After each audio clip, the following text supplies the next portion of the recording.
However, Essig and Fuller also note that the slayer is sufficiently guilty that he must seek a city of refuge for committing manslaughter. So, perhaps Lehi's departure from the known world should be seen as a type of a banishment.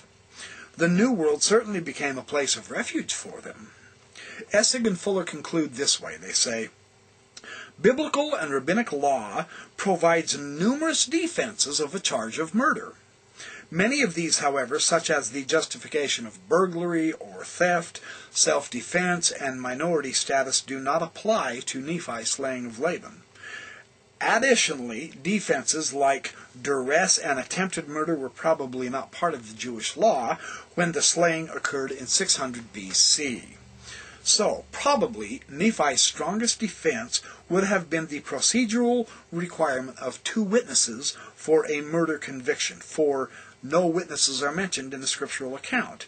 There would still have been the possibility of false witnesses, however. A substantive defense offering some hope of protection is that found in Exodus 21:13, to killers who do not lie in wait. The variety of interpretations of the passage, however, make its application in 600 BC to be uncertain. We don't know how it would have went if Nephi would have went to trial.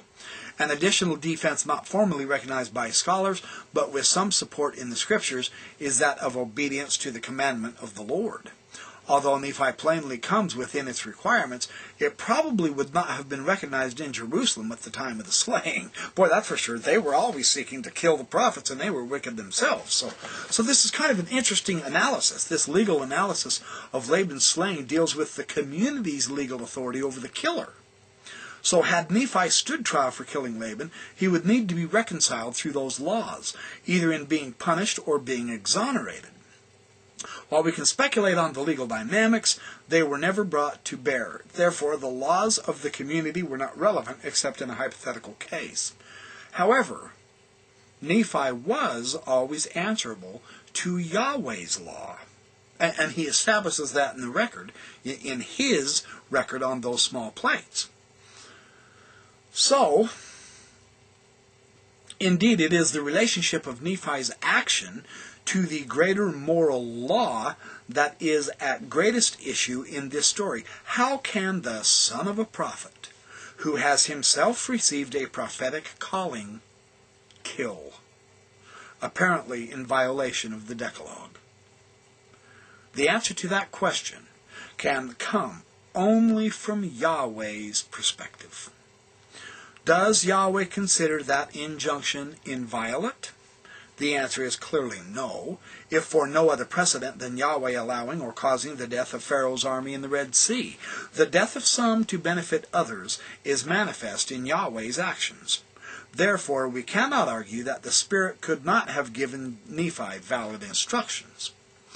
And on the other hand, the second point we want to consider is what exactly does the injunction not to kill mean? The King James translates as kill the Hebrew ratsash, which actually means murder. So why was the commandment not to murder given, if not to assure the preservation of human life? So for a moment, let's take the position of the victim. I love how Brent does this. If the victim were righteous, and the killing were grossly evil, what is the eternal effect on the victim? Modern revelation of the plan of salvation suggests that the victim will suffer no eternal consequences because his life has been shortened. For example, even had that person never heard the gospel, it would be taught to him or her in the next life. The Lord can make up for the unfairness of this life and provide all of life's benefits to those who die. Now that's an important concept, isn't it? The Lord can make up for the unfairness of this life and provide all of life's benefits to those who die. God's justice cannot be thwarted because of a murder. Being murdered has no effect on an individual's salvation. That's interesting, isn't it? The injunction against murder, therefore, does not have any direct correlation to the quality of the victim's resurrection or exaltation. Rather, the person affected is the murderer, not he who was murdered, but he who does the murdering. The person who becomes capable of taking another's life has undergone a transformation of soul, comparable in magnitude, but in exactly the opposite direction as celestialization. 2 Nephi 26:22 tells us that Satan is the originator of murder. Hence, a murderer becomes like Satan instead of like Christ. In the Sermon on the Mount, Christ extends the injunction against murder to an injunction against anger. He says that in Matthew 5:21 and 22. Like the other examples Christ gives on that occasion. Now get this, Christ's purpose in saying, look, don't only not kill, but don't even get mad.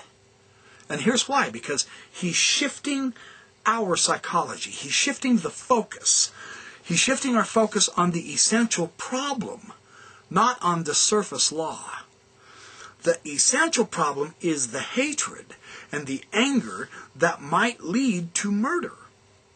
And in the eternal sense, if we have the eternal perspective in view, this is the deterioration of soul constitutes the true damage. That is the lasting devastation. It is the death of the spirit within the one who becomes capable of murder. That is the eternal consequence of this law. That's why it was given. Interesting, isn't it? So in this context, Nephi's actions are reconciled with eternal principles. Nephi is reluctant to kill. Oh my, how he is reluctant. He goes on and on and on and on, reviewing absolutely every possible way to get out of this, but he can't. And he sees he's been commanded by the Lord. But my, he gives it a good shot, doesn't he? Well, he is reluctant to kill. He has not come with the intent to murder Laban. His only intent is, give me the brass plates.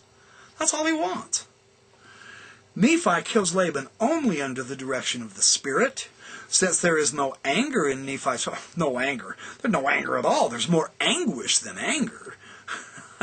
And since there is no anger in Nephi's heart, and since he sincerely attempts to retreat from the Spirit's command, he is not a murderer, and he has not suffered from that spiritual damage. Nephi stands with a clean and open heart before Yahweh. He is not guilty of any action that would eternally damn him. Now that's an interesting... I love how Brant has approached this. I thought that was extremely interesting. I've never quite read it in this manner before. And so once again, if you can get Brant Gardner's commentary, you're doing yourselves a huge favor. He's just got sumptuous insights like this all through the commentary. And then we get to the point in the record where Nephi smites off the head of Laban with his own sword, and he takes the garments of Laban and he puts them on his own body. Now, this is interesting because Nibley describes this idea of donning the clothes of Laban. What about all the blood? You see, wouldn't it have been obvious that he was wearing a guy's bloody clothes? Well, Laban was wearing armor, so that the only chance of dispatching him quickly, painlessly, and safely was to actually do what Nephi did and cut off his head. That's the only way to kill him quickly. The convenient treatment of even petty criminals in the East, where beheading has always been by the sword, incidentally, and where an executioner would be fined for failing to decapitate his victim at one clean stroke. Nephi was an expert hunter, he was a skilled swordsman, and a powerful man. With due care, such a one could do a quick and excellent job and avoid getting much blood on himself. But why should he worry about that? There was not one chance in 1,000 of meeting any honest citizen in the dark, and no one would notice the blood anyway. What they would notice is the armor that Nephi had put on, because this would tell them that he's a military official, you see. It could easily be wiped clean as far as that goes. The donning of the armor was the natural and the shrewd thing for Nephi to do. A number of instances from the last war could be cited to show that a spy in the enemy camp is never so safe as when he is wearing the insignia of a high military official, and this is why Nephi was fairly safe here. Nephi had no intention of hanging around too long anyway. He had to hurry and go get those brass plates.